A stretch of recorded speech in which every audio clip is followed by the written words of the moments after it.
Silakan duduk Bapak Ibu, Saudara sekalian. Selamat pagi, Shalom. Topik kita pagi ini, saya nggak tahu ya, tidak pernah dikhotbahkan orang. Bahasa roh. Satu topik yang sangat sensitif sebenarnya. Kita lihat fenomena bahasa roh. Begitu, fenomenal. Semua orang ingin mendapatkan karunia bahasa roh. Seolah-olah bahasa roh adalah karunia yang paling penting.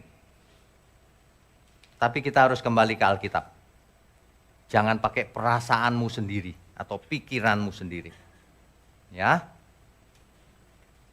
Kekurangan orang zaman sekarang itu ya. Kalau disediakan perbandingan itu lalu negatif. Saya kasih contoh sederhana. Saya menulis di sosial media bahwa Alkitab di atas segalanya. Di atasnya konsili, sidang sinode, buku, teolog. Lah benar dong saya ngomong. Banyak orang bilang, enggak Pak, menghina konsili ini namanya. Yang menghina siapa? Kamu itu enggak punya logika ya. Prioritas itu harus benar.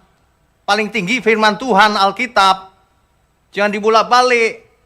Negatif thinking semua orang itu begitu tuh. Gak tahu kenapa logikanya gak jalan hari ini. Alkitab nomor 1, yes. Konsili nomor 2 atau nomor berapa. Bukan berarti kita menghina, bukan. Berpikir itu harus benar dari awal. Dasar aja, apa mau saya bicara gini. Alkitab itu di bawahnya konsili. Kan enggak juga. Iya kan? Nah demikian juga hari ini saya mau bandingkan bahasa roh, karunia bahasa roh dengan karunia-karunia yang lain. Nanti ada yang ngomong, menghina bahasa roh ini, nah, aneh. Belajarlah saudara. Belajarlah pakai akal budimu. Sebab kalau seseorang tidak berubah akal budinya, dia tidak mengerti kebenaran. Kalau nggak mengerti kebenaran, nggak bisa hidup kudus. Nggak bisa berkenan bagi Tuhan. Begitu loh maksudnya, bukan saya mau bagaimana, tidak. Ya, oke. Di dalam naskah asli Alkitab, tidak akan kita temui istilah pneumalalia atau bahasa roh, tidak ada di Alkitab. Ya, kita baca Kisah Rasul 10 ayat 46. Nanti video saya dipotong, enggak ada bahasa roh katanya. Curang-curang begitu orang zaman sekarang itu. Saya nggak ngerti sifat kecurangan atau roh kecurangan itu asalnya dari mana ya. Yang setahu saya di Alkitab itu Allah atau Elohim berfirman begini, anakku tidak curang. Berarti orang yang curang itu bukan anak Allah. Ya. Kisah Rasul 10 ayatnya yang ke-46. Saya bacakan ya. Sebab mereka mendengar orang-orang itu berkata-kata dalam bahasa roh dan memuliakan Allah. Lalu kata Petrus. Kan begitu ya? Itu ada Pak bahasa roh di Alkitab. Itu bahasa Indonesia bro. Teks aslinya itu bukan bahasa roh. Ini soal terjemahan aja sebenarnya. Soal istilah ya. Teks aslinya itu speaking in tongues. Artinya bicara dengan lidah. Itu artinya. Cuma dalam bahasa Indonesia diterjemahkan bahasa roh. Orang langsung persepsinya bahasa roh gitu. Padahal speaking in tongue. Bahasa lidah. Dalam teks asli dipakai kata lalaunton glosais. Laleo artinya berbicara, glosa artinya lidah atau bahasa. Jadi kalau mau diterjemahkan sebenarnya bahasa lidah. Tapi kalau pakai bahasa roh ya nggak apa-apa itu terjemahan kan. Yang penting Bapak Ibu mengerti artinya. Jangan ikut-ikutan siapapun. Lihat Alkitab. Kisah Rasul 19 ayat 6 juga begitu, sama. Menyebut tentang bahasa roh.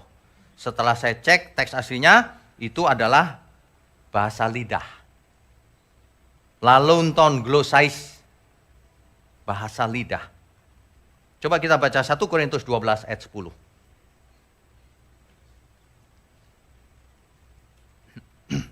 Perhatikan baik-baik. Kepada yang seorang roh memberikan kuasa untuk mengadakan mujizat. Dan kepada yang lain ia memberikan karunia untuk bernubuat. Dan kepada yang lain lagi ia memberikan karunia untuk membedakan bermacam-macam roh. Kepada yang seorang ia memberikan karunia untuk berkata-kata dengan bahasa roh. Dan kepada yang lain ia memberikan karunia untuk menafsirkan bahasa roh itu. Artinya apa? Setiap orang diberi karunia yang berbeda-beda.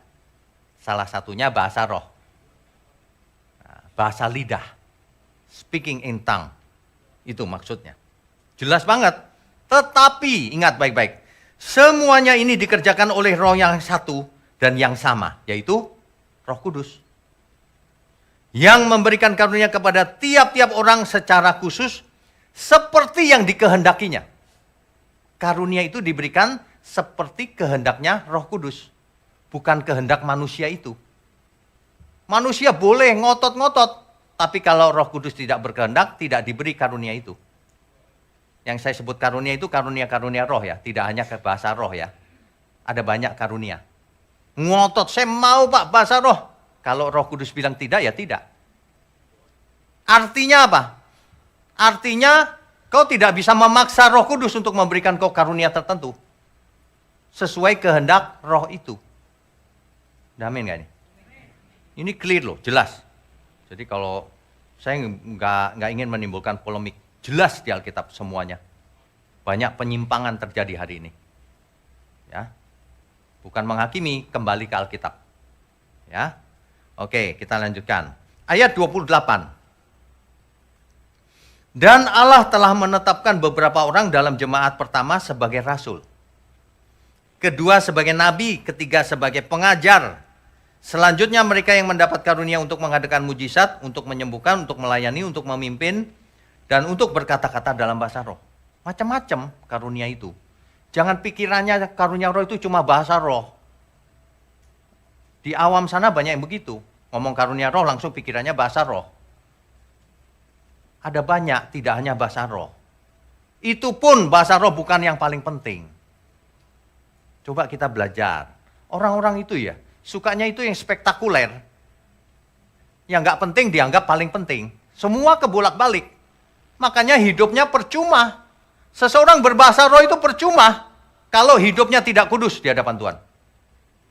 Seseorang bernubuat juga percuma kalau hidupnya tidak berkenan bagi Tuhan. Amin, saudara? Ya iyalah, kenapa tidak berani ngomong tegas? Belajarlah ngomong tegas mulai sekarang. Bukan kita mau ngomongin bahasa roh, bukan. Jangan nggak punya logika. Kita lagi bicara kebenaran. Prioritasnya harus jelas. Yang mana yang penting, yang mana yang sekunder, yang mana yang nggak penting sama sekali. Gitu, harus jelas tuh. Alkitab itu mengajar dalam perbandingan. Kalau orang tidak mengerti hal itu, orang bisa tersesat. Alkitab berkata begini, kalau seseorang tidak membenci ayah ibunya, istrinya, anak-anaknya tidak layak bagiku. Ayo, gimana ngartinya? Itu artinya bukan disuruh membenci. Kalau dibandingkan dengan Tuhan, itu seperti membenci. Gitu loh perbandingannya itu. Tuhan yang paling tinggi. Bayangin kalau orang negatif. Wah, Tuhan paling tinggi. Masa orang tua diabaikan? Loh, nggak ngerti lagi. Tuhan paling tinggi. Baru yang lain-lain. Itu loh maksudnya itu. Biasa belajar yang benar. Ya. Nah, ayat 30 coba kita baca. Atau untuk menyembuhkan, atau untuk berkata-kata dalam bahasa roh, atau untuk menafsirkan bahasa roh. Rupanya ada karunia untuk menafsirkan juga. Sebab kalau cuma berbahasa roh, nggak ngerti, aku nggak ngerti, kau nggak ngerti, terus buat apa? Saya mau tanya, buat apa? Buat show off. Wah, aku lebih rohani loh dari kau. Begitu. Ada lagi yang ngomong begini, di surga kita berbahasa roh, Pak. Di surga berbahasa roh. Waduh, jadi sampai surga kita nggak ngerti semua. Ngomong sembarangan nggak ngerti semua. Alkitab bicara apa coba? Oke, kita baca 1 Korintus 13 ayat 8. Kasih tidak berkesudahan. Nubuat akan berakhir. Bahasa roh akan berhenti. Pengetahuan akan lenyap. Bahasa roh akan apa, saudara? Berhenti. Apa artinya? Bahasa roh itu bukan bahasa surga. Udah berhenti, akan berhenti. Masa di surga masih nggak berhenti-berhenti? Udah kalimatnya jelas, di surga tidak berbahasa roh. Udah nggak penting bahasa roh. Udah ketemu Tuhan langsung, kok berbahasa roh? Ya, jadi istilah yang tepat itu sebenarnya bukan, supaya orang nggak salah mengerti, bukan bahasa roh istilah tepat itu. Dalam dunia teologi ada namanya glosolalia. Dalam teks Alkitab juga nggak ada glosolalia, itu sebutan aja. Karena Alkitab pakai kata glosa, maka disebut glosolalia. Artinya bicara dengan bahasa lidah. Dalam dunia teologi ada lagi yang istilah senolalia. Senolalia itu bahasa asing. Itu senolalia, ya. Awal mulanya bagaimana sih kok bisa ada bahasa roh dan sebagainya ini? Bagaimana awal mulanya? Kita harus lihat di Alkitab. Alkitab ada nggak dari awal bahasa roh? Kitab Kejadian? Nggak ada. Kapan mulainya? Nah, Kisah Rasul pasal 2. Peristiwa apa ini? Kisah Rasul pasal 2 ini, itu bicara soal peristiwa Pentakosta. Ya, saya bacakan agak cepat ya. Ketika tiba hari Pentakosta, semua orang percaya berkumpul di satu tempat. Tiba-tiba turunlah dari langit suatu bunyi seperti tiupan angin keras. Seperti angin keras. Yang memenuhi seluruh rumah di mana mereka duduk. Para rasul dan Tuhan Yesus, para rasul sedang duduk bersama-sama. Lalu ada angin keras. Dan tampaklah kepada mereka lidah-lidah seperti nyala api yang bertebaran dan hinggap pada mereka masing-masing. Hinggap loh lidah apinya. Ini apa yang terjadi ketika Pentakosta itu. Ya. Ayat 4. Maka penuhlah mereka dengan Roh Kudus. Lalu mereka mulai berkata-kata dalam bahasa-bahasa lain. Nah, ini dia bahasa-bahasa lain. Lalain, heterais, glosais. Bahasa lain. Ya. Seperti yang diberikan oleh Roh itu kepada mereka untuk mengatakannya. Bahasa apa itu? Bahasa apa itu? Banyak orang tidak baca Alkitab, percaya saja itu bahasa roh. Bahasa apa itu yang dimaksud? Baca aja terusannya, gampang kok. Ayat 5. Waktu itu di Yerusalem diam orang Yahudi yang saleh dari segala bangsa di bawah kolong langit. Orang Yahudi tapi berasal dari mana-mana. Ya, ayat 6. Ketika turun bunyi itu berkerumunlah orang banyak. Mereka bingung. Kenapa mereka bingung? Karena mereka masing-masing mendengar rasul-rasul itu berkata-kata dalam bahasa mereka sendiri. Mengerti nggak ya maksudnya ya? Mereka semua tercengang-cengang dan heran lalu berkata, bukankah mereka semua itu yang berkata-kata orang Galilea? Nah gitu. Ya. Ayat 8. Bagaimanakah mungkin kita masing-masing mendengar mereka berkata-kata dalam bahasa kita sendiri? Dialeknya kita sendiri. Yaitu bahasa yang kita pakai di negeri asal kita. Bapak Ibu ngerti nggak maksudnya ya? Jadi orang-orang yang hadir itu mengerti. Bukan tidak mengerti. Mengerti. Anehnya mengertinya dalam bahasanya masing-masing. Itu kalau dibaca berikutnya ya. Kita orang Parsia, Media, Elam, penduduk Mesopotamia, Yudea, Kapadokia, Pontus, Asia. Semua kan bahasanya lain-lain itu. Tapi mereka mendengarnya dalam bahasa mereka sendiri masing-masing. Jadi kalau di situ ada orang Arab gitu, loh kok ngomong Arab?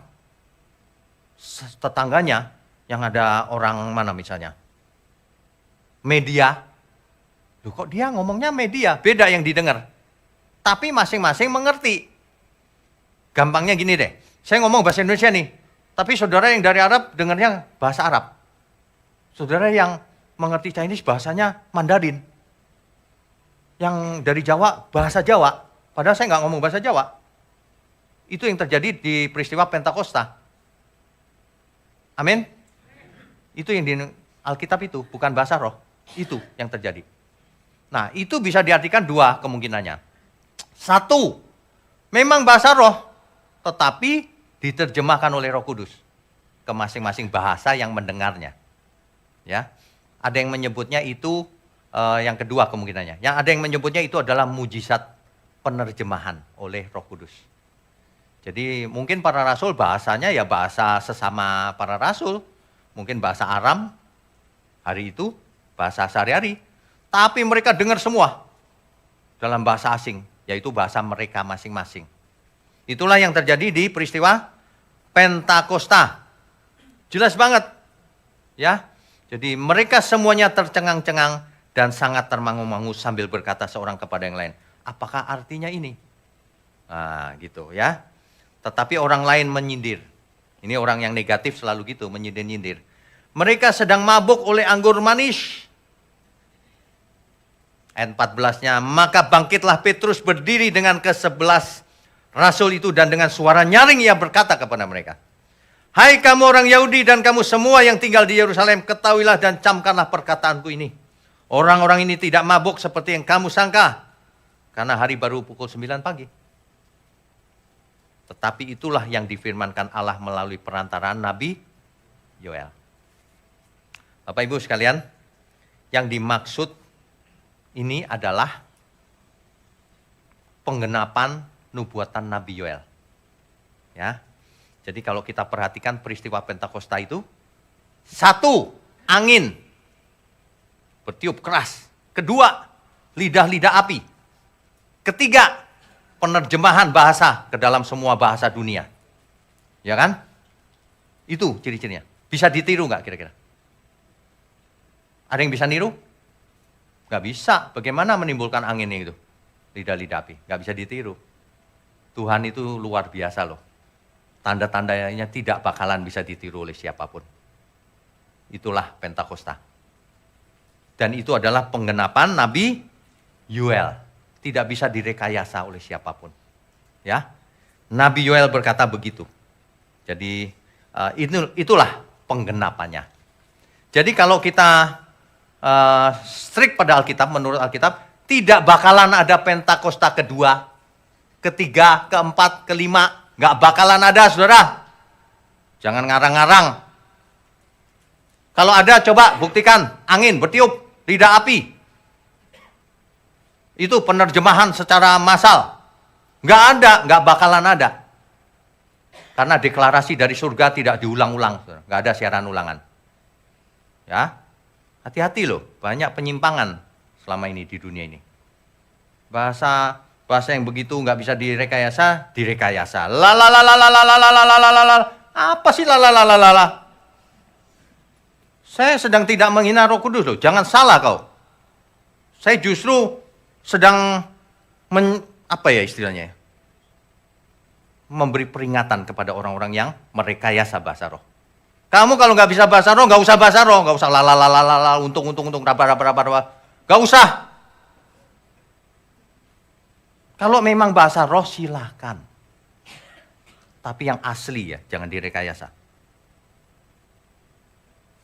Bahasa roh itu begitu.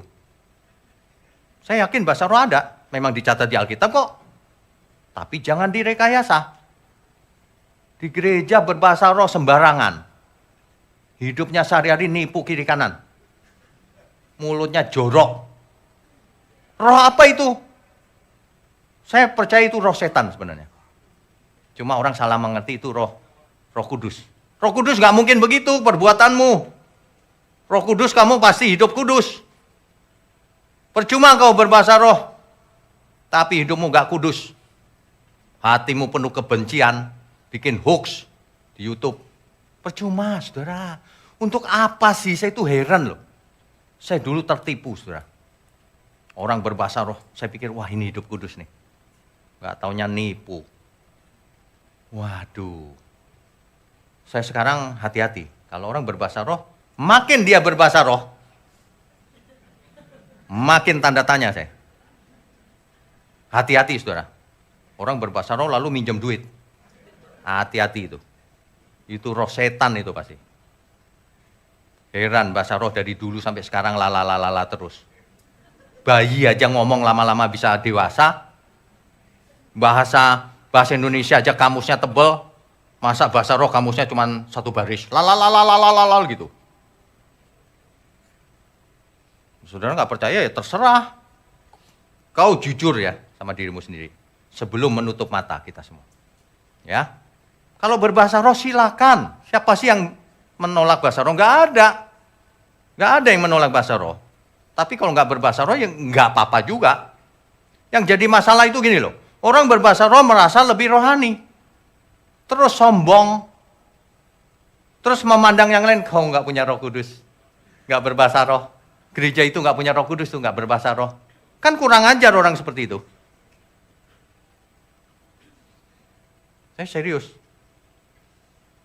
Itu kurang ajar loh. Banyak orang ngatain gereja lain tidak punya Roh Kudus katanya. Kalau tidak punya karunia berbahasa roh, kalimat itu benar. Tapi kalau tidak punya Roh Kudus, kamu berbahasa roh emang sudah benar apa hidupnya?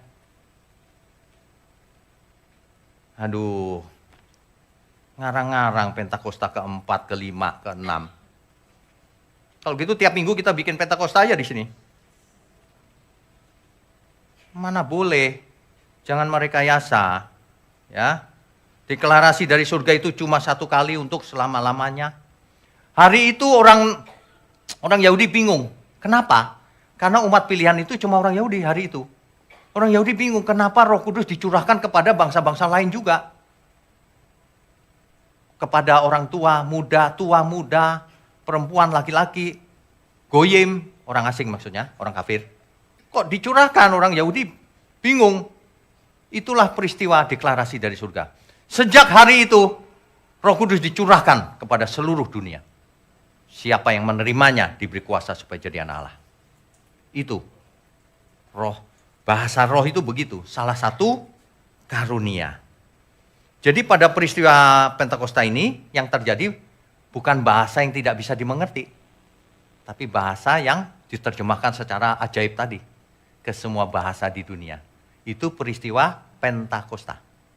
Ya. Nah, jangan salah mengerti sekarang. Tetapi bahasa roh yang kemudian terjadi memang itu tidak bisa dimengerti. Sampai hari ini kan ciri-cirinya bahasa roh begitu, nggak bisa dimengerti kan? Nah, ada yang palsu, ada yang asli, tentu saja. Kenapa? Karena kalau nggak bisa disuruh kursus. Di sini siapa yang mau kursus bahasa roh? Nggak usah, saudara. Kursus saja bahasa Mandarin, bahasa Inggris. Ya, kursus bahasa roh. Itu menentang Alkitab loh. Alkitab bicara itu kehendak Roh Kudus untuk memberi. Kepada seorang diberi penubuat, kepada seorang diberi bahasa roh, kepada yang lain diberi karunia untuk menafsirkannya. Kan gitu kan? Nah, saya sebenarnya pernah minta Tuhan berbahasa roh, tapi rupanya Tuhan gak kasih. Saya tahu sebabnya sih. Rupanya bahasa roh itu gak penting dibandingkan karunia yang lain. Jangan bilang gak penting ya, nanti saya ngomong dipotong. Kalau dibandingkan dengan yang lain kurang penting. Tapi penting gak? Penting. Tapi harus gak? Tidak. Emangnya harus berbahasa roh? Coba yang jujur semua yang bisa bahasa roh, kau hidup dalam dosa gak? Kalau masih hidup dalam dosa, roh apa itu? Cepat ditinggalkan aja. Saya mau kasih ilustrasi gini loh. Bukan ilustrasi, ini fakta. Yang namanya glosolalia. Itu kan memang tidak bisa dimengerti. Itu terjadinya bukan cuma di gereja. Dukun Korea Saman itu glosolalia, Samanisme.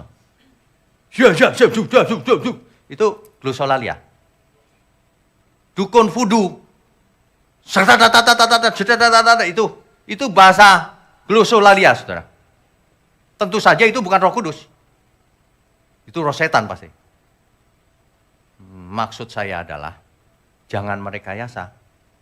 Kalau kau merekayasa, kau dipakai setan untuk merapalkan mantra voodoo itu. Voodoo, Samanisme, Spiritisme, nanti jadi aneh-aneh. Rebah, terus gelepar gak karuan. Roh Kudus begitu gak kira-kira? Itu kerasukan setan. Makanya kalau KKR rebah gak karuan, itu kerasukan setan itu. Makanya diusir kan? Perhatikan, pengusiran setan akhirnya. Hati-hati, kau ngomong sesuatu yang gak kau ngerti, jangan-jangan itu mantra dukun. Jangan-jangan.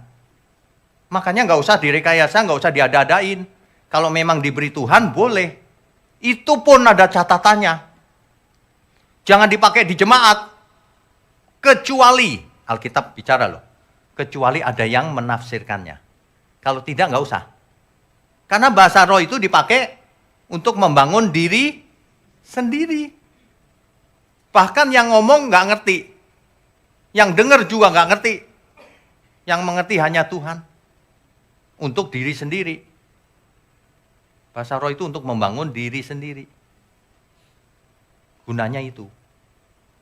Ya, bukan untuk membangun jemaat, bukan. Kecuali ditafsirkan. Nah, kemudian bahasa roh dianggap lebih penting dibanding yang lain.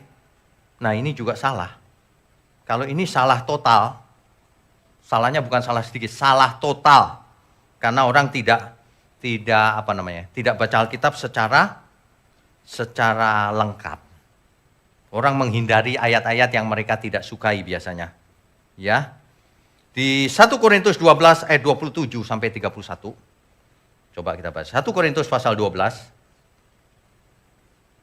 27. Kamu semua adalah tubuh Kristus dan kamu masing-masing adalah anggotanya. Ya. Ayat 31. Jadi, berusahalah untuk memperoleh karunia-karunia yang paling utama. Usahakan mendapat karunia yang paling penting, paling utama. Dan aku menunjukkan kepadamu jalan yang lebih utama lagi. Jadi ada karunia yang lebih utama dibanding yang lain. Bukan semuanya sejajar.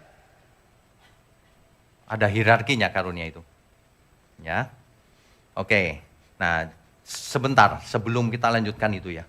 Kalau kita mengerti tujuan utama Roh Kudus dimeteraikan dalam diri kita itu apa sih? Supaya berbahasa roh? Supaya sok-sokan gitu? Supaya dipikir rohani sama orang lain? Bukan. Roh Kudus diberikan dalam diri kita. Namanya saja Roh Kudus. Supaya kita hidup kudus. Tak bercacat, tak bercela. Roh itu disebut roh kebenaran. Yang akan memimpin kamu kepada seluruh kebenaran. Seluruhnya, jangan cuma secuil. Bahasa roh itu cuma secuil kebenaran. Harus semua karunia itu banyak. Amin gak nih? Kita beri kemuliaan untuk Tuhan.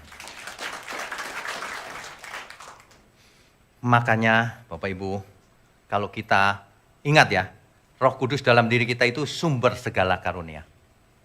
Sumber segala kuasa. Karena roh yang maha tinggi ada dalam diri kita. Itulah sebabnya fokuslah pada hal yang penting.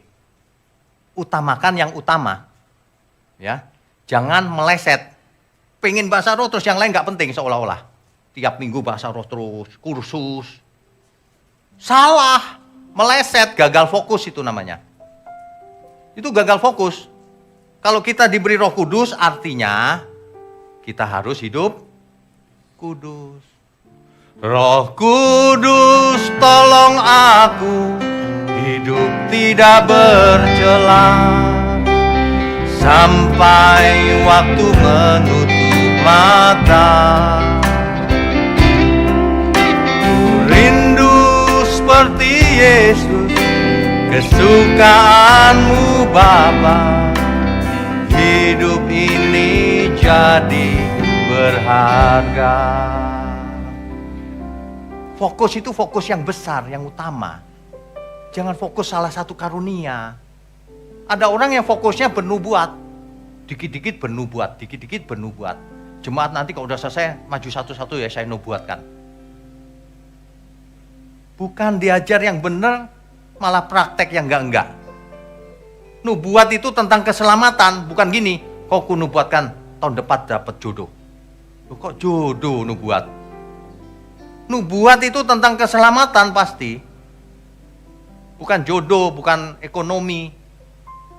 Itu loh, ya. Saya kadang-kadang dengerin, aduh, jemaat jadi nggak ngerti nanti, hidupnya tidak berubah. Hidup kudus itu begitu sulitnya, diajarinya bahasa roh. Bahasa roh oke kalau memang diberi karunia. Jangan merekayasa, jangan mengada-ada. Kelihatan kok orang berbahasa roh asli atau enggak itu kelihatan. Apa yang dia ajarkan? Lihat aja apa ujungnya. Alkitab berkata dari buahnya kau akan tahu. Itu kebenaran atau kesesatan. Jangan-jangan kau merapalkan fudu. Tapi kau enggak berasa. Karena nggak memberkati, nggak mengubah orang menjadi anak Allah. Roh Kudus diberikan supaya memimpin kita kepada seluruh kebenaran. Seluruh, bukan sebagian. Banyak orang gagal fokus. Ke gereja diajarin tertentu gitu. Hal tertentu itu terus yang ditekan-tekanin. Pokoknya kalau gereja punya produk utama ya, entah apa itu, pasti salah itu. Selain kebenaran firman. Selain kebenarannya Tuhan Yesus. Amin, saudara. Saudara, fokus pada yang benar. Fokus pada yang utama. Jangan pada yang sampingan-sampingan. Bahasa roh akan lenyap, di surga nggak dipakai. Hari ini kalau saudara tidak punya bahasa roh, tidak masalah. Tapi saudara pasti dikasih karunia yang lain. Pasti. Nggak mungkin orang nggak punya karunia, nggak mungkin. Gunakan karunia yang ada pada kita untuk kemuliaan Tuhan. Yang tidak bisa ditawar adalah hiduplah kudus, tak bercacat, tak bercelah. Di dalam segala hal. Fokus yang besar, saudara, gambarnya. Jangan kecil-kecil di, kalau ikut Tuhan kaya. Kecil itu, kalau ikut Tuhan pasti sembuh sakitnya. Itu produk kecil. Ada yang besar nih. Menjadikan kita manusia-manusia Allah. Manusia yang hidupnya kudus di hadapan Tuhan. Yang berkenan bagi Tuhan. Roh Kudus tolong aku hidup tidak bercela sampai waktu menutup mata. Ku rindu seperti Yesus, kesukaanmu Bapa. Hidup ini jadi berharga. Kalau kita mengusir setan, harus pakai bahasa roh nggak? Tidak. Kalau kita mengusir setan, harus berpuasa dulu nggak? Tidak. Percuma seseorang berbahasa roh, seseorang puasa seumur hidup, kalau hidupnya tidak kudus. Kalau hidupnya kudus, nggak perlu berpuasa dulu. Masa ada orang gelepar-gelepar kerasukan setan? Sorry, aku puasa seminggu dulu. Gelepar-gelepar udah mati dia, udah kaku pas balik. Begitu ketemu langsung, asal hidup kita setiap hari hidup kudus. Kan begitu. Makanya hiduplah yang benar. Kalau lihat orang berbahasa roh ya biasa aja. Gak usah menghakimi juga, itu palsu apa enggak urusan dia. Tapi kalau dia tidak hidup benar, kita sudah tahu itu roh. Roh apa? Saya mau kasih contoh nanti di akhir ini. Setan itu bisa mengabarkan kebenaran loh seolah-olah. Tapi itu roh setan. Nanti lihat aja. Rasul Paulus sudah pernah mengalami hal itu. Ya. Jadi tidak bisa dipelajari juga. Gak usah dikejar-kejar juga. Karunia roh pas kita kejar apa yang Tuhan berikan, oke. Yang tidak ya gak usah ngotot. Sebab semakin banyak diberi karunia, semakin dituntut lebih banyak. Jangan karunia untuk menyombongkan diri, karunia untuk memuliakan Tuhan, untuk menyelamatkan jemaat-jemaat. Itu karunia. Diberi banyak, nggak dipergunakan, itu jahat. Justru diberi banyak, dituntut lebih banyak dalam segala hal. Orang yang tidak bertanggung jawab hidupnya, itu hamba yang jahat. Sudah diberi banyak, tapi nggak digunakan. Nah, itu jahat sekali itu. Makanya ya, akan banyak orang kaya yang akan binasa. Pasti. Kenapa? Karena uangnya banyak. Tapi nggak dipakai untuk apa-apa. Untuk kemuliaan Tuhan maksudnya. Dipakai untuk menyenangkan diri sendiri. Pasti binasa. Padahal dunia ini gelap. Dunia ini butuh dana banyak, butuh pertolongan, butuh kasihnya Tuhan melalui tangan-tangan manusia. Kalau orang egois hidup sendiri, dia binasa. Uangnya banyak tapi nggak bisa dipakai untuk dinikmati, nggak bisa. Saya sudah lihat kok contoh-contoh banyak. Uangnya kaya raya, tapi ngomong aja susah, kaku. Karena apa? Kaku semua badannya, nggak bisa ngomong. Uangnya banyak di rekening, binasa dia kalau nggak bertobat. Ya, kalau orang nggak bertobat pasti binasa. Banyak orang nggak takut ya. Ke gereja cuma mau ritual. Berbahasa roh, seneng gitu. Yang bernubuat, seneng bernubuat. Waduh, ini pagi ini keras loh ini. Kalau didengar orang, mungkin orang akan tersinggung. Nggak apa-apa tersinggung asal bertobat. Jangan sudah tersinggung tidak bertobat. Makanya jangan fokus pada salah satu karunia saja ya. Karunia banyak kan? Fokus tuh semuanya. Tuhan, terserah Tuhan aku mau dikasih yang mana. Kalau aku dikasih bahasa roh, hendaknya dikasih juga cara menafsirkannya. Supaya bisa memberkati banyak orang. Kalau enggak akan kupergunakan seorang diri ketika berdoa. Kan begitu yang benar. Ya kan? Nah, ada macam-macam karunia. Nanti dibaca sendiri aja ya. 1 Korintus 12 ayat 8 sampai 10. 1 Korintus 12 ayat 8 sampai 10. Nanti dibaca. Ada banyak karunia. Kita akan diberi karunia sesuai dengan apa kehendak roh. Yang penting sekali tentang bahasa roh ini, karunia-karunia roh ini adalah 1 Korintus pasalnya yang ke-14. Nanti dibaca berulang-ulang 10 kali.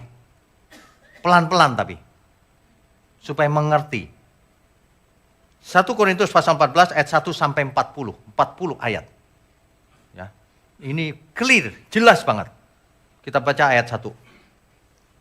1 Korintus pasal 14 ayat 1. Kejarlah kasih itu dan usahakanlah dirimu memperoleh karunia-karunia roh. Terutama apa? Karunia untuk bernubuat. Bukan karunia bahasa roh. Jadi yang utama karunia apa? Bernubuat. Tapi Bapak Ibu mesti mengerti yang dimaksud bernubuat di sini bukan yang meramal masa depan, bukan. Bernubuat di sini adalah mengajar. Berkhotbah yang jelas bahasanya. Itu kata bernubuat di sini. Jadi profesi itu tidak hanya meramal masa depan. Artinya berkata-kata dengan bahasa yang jelas. Itu maksudnya, yang paling utama itu. Kenapa? Supaya orang diberkati. Jangan hidup untuk dirimu sendiri. Ya, ini dijelaskan panjang lebar nih. Siapa yang berkata-kata dengan bahasa roh tidak berkata-kata kepada manusia, tetapi kepada Allah. Sebab tidak ada seorang pun yang mengerti bahasanya, oleh roh ia mengucapkan hal-hal yang rahasia. Sebab kalau kau bahasa roh nggak ada yang ngerti. Tetapi siapa yang bernubuat, ia berkata-kata kepada manusia. Ia membangun, menasihati, dan menghibur. Jadi, carilah karunia bernubuat, berkata-kata yang jelas. Siapa yang berkata-kata dengan bahasa roh, ia membangun dirinya sendiri. Tetapi siapa yang bernubuat, ia membangun jemaat. Itulah sebabnya bernubuat jauh lebih penting daripada berbahasa roh. Ingat ya, bernubuat bukan meramal masa depan itu. Bernubuat itu mengajar dengan jelas, berkhotbah dengan jelas, sharing dengan bahasa sederhana. Saudara bagikan kebenaran dengan sederhana tapi dimengerti, itu bernubuat namanya. Di dalam konteks perikop ini. Ya, jadi Rasul Paulus mengatakan begini di ayat 5. Aku suka supaya kamu semua berkata-kata dengan bahasa roh. Bukan anti bahasa roh loh ya, bukan. Jangan negative thinking. Tetapi lebih daripada itu, supaya kamu bernubuat. Aku suka kalau kau berbahasa roh, oke, nggak apa-apa. Tapi aku lebih suka lagi kalau kau bernubuat. Menyelamatkan banyak jiwa. Itu maksudnya. Supaya apa? Supaya kamu bernubuat. Sebab orang yang bernubuat lebih berharga daripada orang yang berkata-kata dengan bahasa roh. Ini bukan saya loh. Ini Alkitab loh yang ngomong. Bernubuat lebih berharga dibanding orang yang berbahasa roh. Jadi sangat salah orang yang sombong sekali kalau berbahasa roh. Salah sekali itu. Bahasa roh ya biasa saja, justru makin rendah hati. Jangan makin sombong, makin rohani, merasa rohani. Menjelek-jelekan orang yang tidak berbahasa roh. Seolah-olah itu nggak punya Roh Kudus. Salah kau. Justru bahasa roh itu lebih penting bernubuat. Orang yang sharing dengan bahasa sederhana itu jauh lebih berharga di mata Tuhan daripada bahasa roh. Ini Rasul Paulus ini menulis surat kepada jemaat di Korintus ceritanya. Jemaat di Korintus itu sukanya bahasa roh sembarangan, gak tertib gitu loh. Ditegur sama Rasul Paulus. Makanya perikop ini judulnya sekali lagi tentang karunia roh. Khususnya bahasa roh. Ya. Sebab orang yang bernubuat lebih berharga daripada orang yang berkata-kata dengan bahasa roh. Kecuali kalau orang itu juga menafsirkannya sehingga jemaat dapat dibangun. Perhatikan saudara, kebenaran itu tekanannya banyak orang, bukan diri sendiri. Bahasa roh oke untuk membangun diri sendiri, tetapi yang lebih utama adalah bernubuat. Kecuali bahasa roh itu ditafsirkan, maka itu juga oke. Gitu. Supaya orang mengerti. Itu maksudnya. Jadi saudara-saudara, jika aku datang kepadamu dan berkata-kata dengan bahasa roh, apakah gunanya itu bagimu? Kata Rasul Paulus. Padahal Rasul Paulus lebih berbahasa roh dari semua jemaat. Tapi Rasul Paulus mengajar begini. Apa gunanya? Jika aku tidak menyampaikan kepadamu penyataan Allah atau pengetahuan atau nubuat atau pengajaran. Gak ada gunanya saudara. Coba bayangkan saudara tiap minggu ke sini lalu saya berbahasa roh terus sepanjang ibadah. Kan gak ngerti semuanya. Saya pernah punya pengalaman gini saudara. Orang yang bukan Kristen di samping saya. Lalu di TV ada yang berbahasa roh. Lalu dia komentar gini, itu Kristen bukan? Iya, itu Kristen. Itu lagi kerasukan setan ya?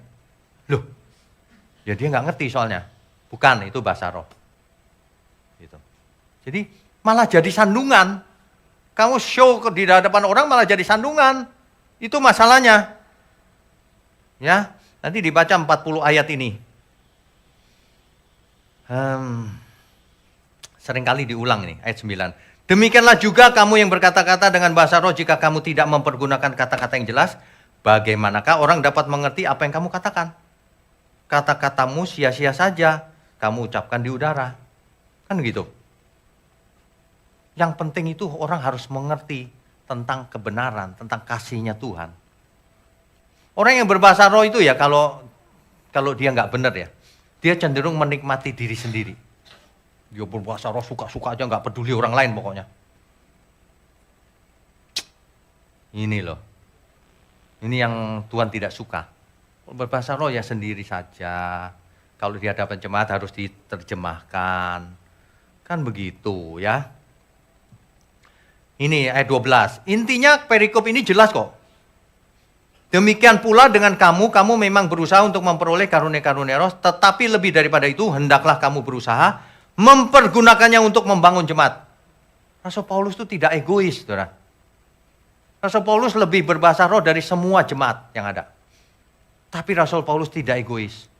Lebih baik untuk jemaat. Di kasus lain Rasul Paulus bilang begini. Sebenarnya lebih baik aku menghadap Tuhan langsung. Tapi dia nggak egois. Tapi lebih baik aku masih hidup. Karena apa? Karena kamu. Karena melayani. Sebenarnya kalau Rasul Paulus mati, dia lebih enak ketemu Tuhan Yesus. Tapi dia tidak memilih itu. Dia memilih lebih baik aku hidup karena kamu. Jadi kita semua harus begitu, nggak boleh egois. Apalagi yang bisa bahasa roh sendirian, nggak peduli orang lain. Ditolak Tuhan kau nanti. Ya. Nah, ada ayat yang sulit dimengerti di ayat-ayat ini. Contohnya ya, sebentar. Kalau ayat 18 kita baca, nah ini, ayat 18-nya, aku mengucap syukur kepada Allah bahwa aku berkata-kata dengan bahasa roh lebih daripada kamu semua. Jadi Rasul Paulus tidak anti bahasa roh loh. Dia sendiri berbahasa roh. Ya, itu, ayat 23-25. Jadi kalau seluruh jemaat berkumpul bersama-sama dan tiap-tiap orang berkata-kata dengan bahasa roh, lalu masuklah orang-orang luar atau orang-orang yang tidak beriman, tidakkah mereka katakan bahwa kamu gila? Nggak jadi berkat, saudara. Tetapi kalau semua bernubuat lalu masuk orang yang tidak beriman atau orang baru, ia akan diyakinkan oleh semua dan diselidiki oleh semua. Segala rahasia yang terkandung di dalam hatinya akan menjadi nyata. Sehingga ia akan sujud menyembah Allah dan mengaku, sungguh Allah ada di tengah-tengah kamu. Jelas semua? Mengerti? Amin? Itu maksudnya. Jadi yang utama bukan bahasa roh. Yang utama itu bernubuat. Mengajar, pengetahuan, membagi berkat, kasih yang terbesar. Bahasa roh boleh, tapi bukan yang utama. Jangan dijadikan favorit. Kita favoritnya semua yang dari Tuhan, tidak hanya bahasa roh. Terserah Roh Kudus memberi apa kepada kita. Tapi kalau saudara diberi bahasa roh, hiduplah kudus juga. Jangan mulutnya bahasa roh, hidupnya gak karu-karuan. Jadi nanti jadi sandungan malahan. Saudara belajarlah menyusun prioritas yang utama dulukan. Jangan mendulukan yang tidak utama. Yang utama dikejar dulu. Kasih hidup kudus, bernubuat, itu yang utama tuh, baru yang lain. Jangan dibalik yang untuk diri sendiri bahasa roh yang utama, dijadikan yang utama, produk utama. Jangan dibalik, itu kebalik-balik itu namanya. Makanya ya kita itu harus, ciri-ciri bahasa roh itu begini saudara. Asli atau tidak itu. 1 Korintus 14 ayat 39 sampai 40. 39 sampai 40. Karena itu saudara-saudaraku, usahakanlah dirimu untuk memperoleh karunia untuk penubuat dan janganlah melarang orang yang berkata-kata dengan bahasa roh. Jelas ya? Bahasa roh tidak dilarang. Tapi yang utama bernubuat. Ayat 40, tetapi segala sesuatu harus berlangsung dengan sopan dan teratur. Kalau ada yang nggak teratur itu bukan bahasa roh. Ada yang malah kisruh gitu kan, nggak karu-karuan itu bukan bahasa roh. Karena bahasa roh itu tertib, Roh Kudus itu tertib ciri-cirinya. Dan tentu saja kebenaran yang disampaikan. Kalau ada orang bernubuat begini, contoh misalnya, mudah-mudahan tidak ada. Ibu-ibu, anakmu itu tidak perlu belajar, Bu. Yang penting minum air yang kudoakan ini. Nanti dia jadi pintar. Nah itu sudah pasti palsu. Kalau dia berbahasa roh pasti palsu. Sebab sudah biasa bohong. Ya, itu tidak mendidik, malah merusak orang hidup. Makanya, Bapak Ibu, kita itu harus selalu ingat, lihat gambar besarnya, jangan yang kecil-kecil itu dilihat. Lihat gambar besarnya. Kita itu gampang loh meleset kalau pakai ayat. Makanya kita, Tuhan, jagaku dalam kebenaran. Itu diingat terus, berjaga-jaga. Jangan sampai terseret oleh ajaran yang salah. Ya. Iya. Jangan sombong, saudara. Kita harus setiap saat itu mengatakan kepada Tuhan begini, saudara. Jagaku Tuhan dalam kebenaran. Jagaku dalam kesucian Bapa. Rinduku tetap di dalam-Mu, menikmati indahnya hadirat-Mu Tuhan. Ku percaya Kau setia, pegang tanganku. Roh-Mu yang kudus memimpinku sampai sempurna. Saudara, biasakan berpikir luas gambar besarnya Tuhan. Tuhan mau jadikan kita apa? Jangan kepada produk-produk tertentu. Saya sebut produk sebab gereja biasanya menekankan kekhususannya. Seolah-olah itu produknya. Itu pasti salah itu, saudara. Kita harus menekankan semua karunia. Yang terutama adalah hidup kita harus berbuah-buah. Percuma kau memiliki seluruh karunia, tapi kalau hidupmu tidak berbuah, tidak berguna bagi Tuhan, tidak berguna bagi kemuliaan Tuhan, itu percuma, saudara. Mulai hari ini, kita harus mendahulukan, mengutamakan yang utama. Kejarlah bernubuat, saudara. Bahasa roh tidak dilarang, tapi kejarlah bernubuat. Supaya hidupmu berbuah-buah, bicara dengan bahasa yang sederhana, yang ditangkap oleh semua orang. Sehingga orang beriman kalau mendengar, dia memuliakan Tuhan. Itu yang benar. Bahasa roh boleh, tapi jangan sombong. Hiduplah kudus. Orang yang berbahasa roh tidak lebih rohani daripada orang yang tidak berbahasa roh. Jangan salah mengerti ya. Sesuatu yang mistis-mistis lalu dianggap rohani. Rohani itu apa? Rohani itu kalau yang kita lakukan berkenan bagi Tuhan. Bukan yang mistis. Mistis itu malah tidak mendidik. Ya. Bahasa roh, ingat, bahasa roh bukan tiket ke surga. Bukan. Jadi diberi boleh, tidak juga tidak apa-apa. Terserah Roh Kudus. Tetapi hidup kudus itu bukan opsi. Hidup kudus itu harus semua orang. Tapi hidup berkenan bagi Tuhan harus. Sebab kalau tidak binasa. Kalau orang tidak bisa berbahasa roh, tidak binasa. Asal hidupnya berkenan bagi Tuhan. Amin, saudara. Kita beri kemuliaan untuk Tuhan.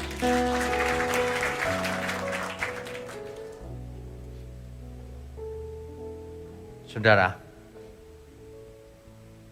ada satu ayat yang sangat jelas.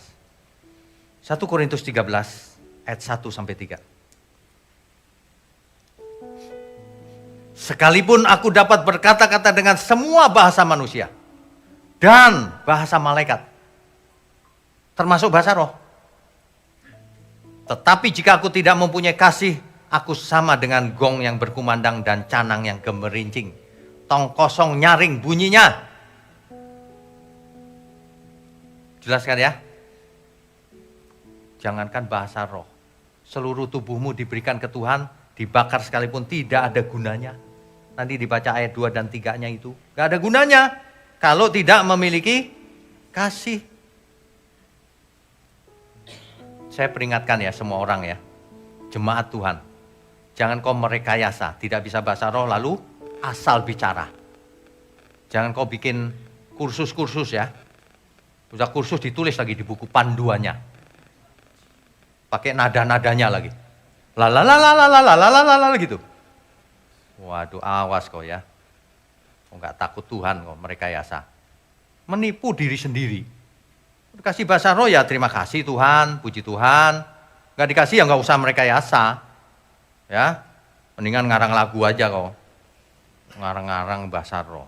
Glosolalia itu terjadi juga di itu loh, dukun samanisme loh. Terjadi juga di dukun voodoo di Afrika. Tapi itu roh setan, bukan bahasa rohnya Roh Kudus, bukan. Tapi bisa mirip-mirip. Ya. Nah, ini yang terakhir. Kisah 16, Kisah Rasul pasal 16. Ayat 16 sampai 18. Pada suatu kali ketika kami pergi ke tempat sembahyang itu, kami bertemu dengan seorang hamba perempuan yang mempunyai roh tenung. Tukang sihir rupanya. Roh tenung nih. Dengan tenungan-tenungannya tuan-tuannya memperoleh penghasilan besar. Jadi orang pergi ke tempat dia supaya penglaris. Supaya bisnisnya untung besar. 17. Ia mengikuti Paulus dan kami dari belakang sambil berseru katanya, orang-orang ini adalah hamba Allah yang maha tinggi. Mereka memberitakan kepadamu jalan kepada keselamatan. Benar gak yang diomongin? Benar, bagus. Bagus. Rasul Paulus senang gak?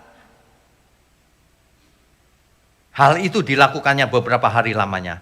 Tetapi ketika Paulus tidak tahan lagi akan gangguan itu, ia berpaling dan berkata kepada roh itu, demi nama Yesus Kristus, aku menyuruh engkau keluar dari perempuan ini. Seketika itu juga keluarlah roh itu. Saya cuma mau beritahu, kalau bicara soal ayat, bicara soal kebenaran, itu belum tentu Roh Kudus. Itu bisa roh setan, saudara. Hati-hati. Kalau itu mengganggu suasana kebenaran, itu roh setan. Ini bayangkan, bicaranya benar. Ini loh hamba Allah. Diusir sama Rasul Paulus. Mengganggu ini. Jadi di gereja jangan sampai ada yang tidak tertib. Itu roh setan itu sebenarnya. Sebab Roh Kudus itu tertib. Ingin manusia punya karakter yang tertib.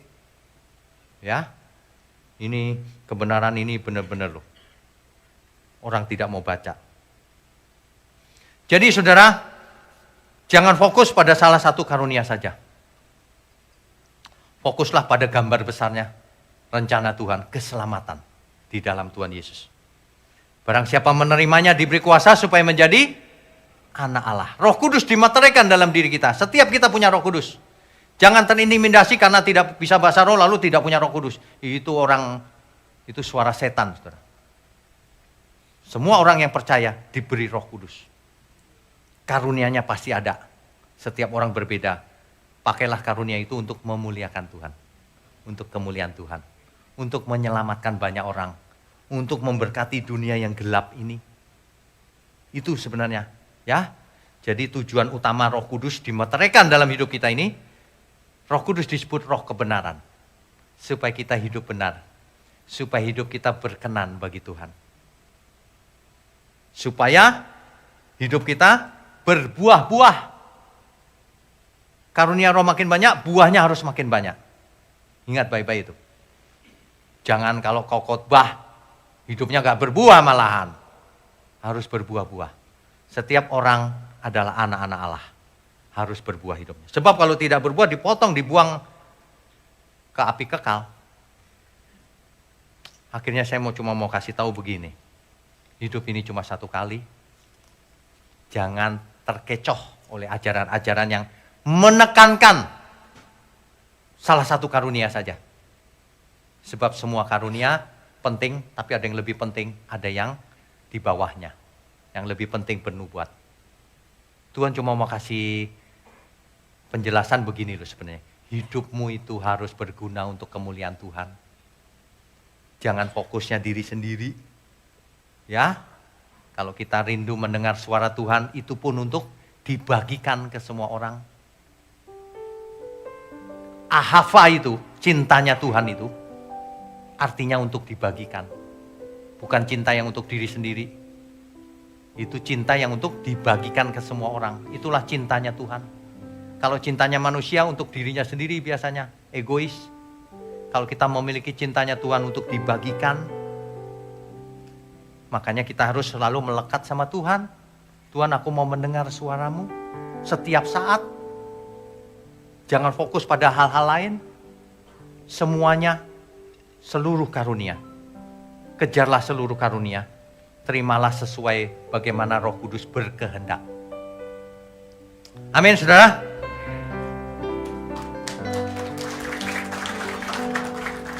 Ku rindu selalu mendengar suaramu Tuhan.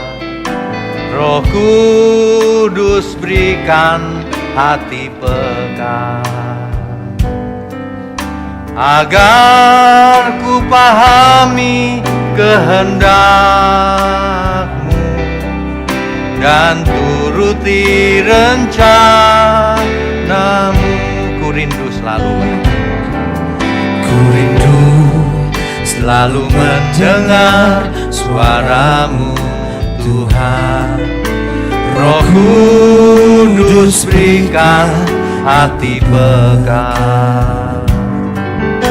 agar ku pahami kehendak-Mu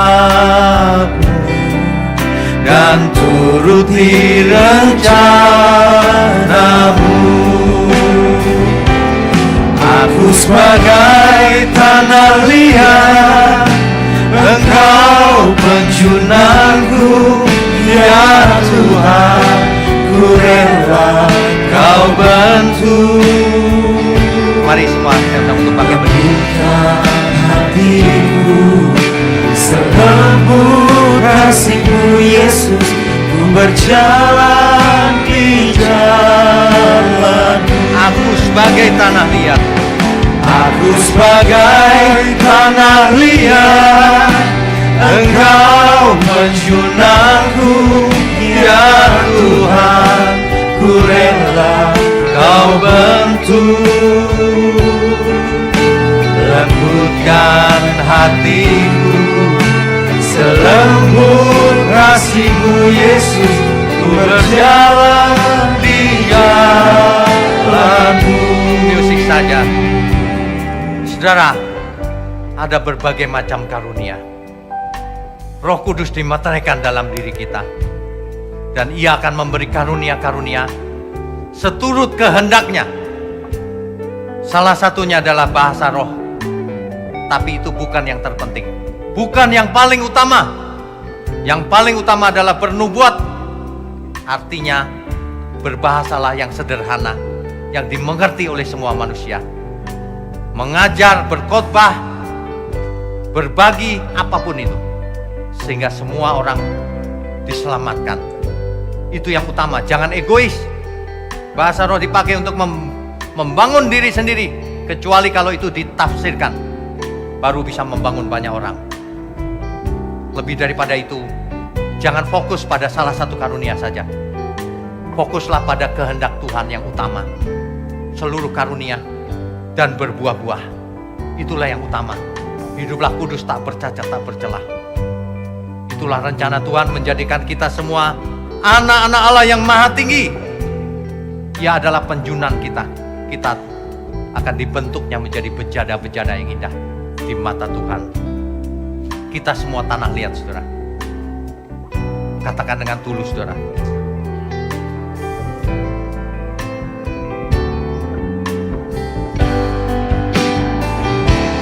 Aku sebagai tanah liat, Engkau menjunanku, ya Tuhan, ku rela Kau bentuk. Lembutkan hatiku, selembut kasih-Mu Yesus. Ku berjalan di jalan-Mu, ku berjalan di jalan-Mu Tuhan. Ku berjalan di jalan-Mu, ku berjalan di jalan-Mu.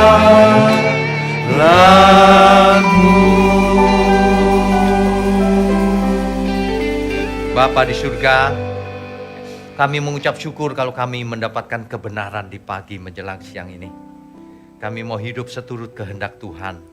Apapun karunia roh yang kami punya, kami akan persembahkan untuk Tuhan. Hidup kami yang berbuah-buah. Terima kasih Bapa di surga. Mohon pakai gereja-Mu di tempat ini untuk menjangkau banyak jiwa, untuk menjadi sumber firman yang benar. Sehingga banyak orang diselamatkan. Diselamatkan dari cara berpikir, cara hidup yang tidak tepat, yang tidak berkenan bagi Tuhan. Terima kasih Tuhan. Secara khusus hamba ingin berdoa untuk seluruh pelayan Tuhan yang hadir di tempat ini. Kau berkati satu persatu hidupnya, keluarga besarnya, agar mereka menjadi berkat terus di gereja-Mu ini dan kemanapun mereka pergi. Juga tangan-tangan yang mendukung pekerjaan-Mu ini Tuhan. Kau berkati mereka berlimpah-limpah, keluarga besarnya juga, seluruh hidupnya. Biarlah mereka menjadi berkat untuk pekerjaan Tuhan sampai mereka menutup mata. Juga seluruh umat-Mu di tempat ini maupun dimanapun berada, kami mau angkat tangan kami tinggi-tinggi. Mohon curahkan berkat-Mu atas kami Tuhan. Kami sambut segala berkat, baik berkat jasmani maupun berkat rohani, hikmat marifat, sehat, umur panjang untuk kemuliaan Tuhan. Di dalam nama Bapa, Putra, dan Roh Kudus. Haleluya, semua yang percaya katakan amin. Amin. Tuhan Yesus memberkati. Silakan duduk Bapak Ibu.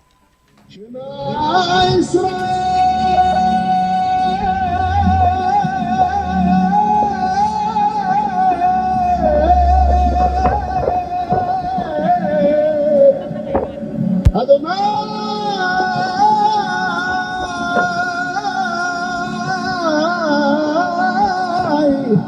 Elohim.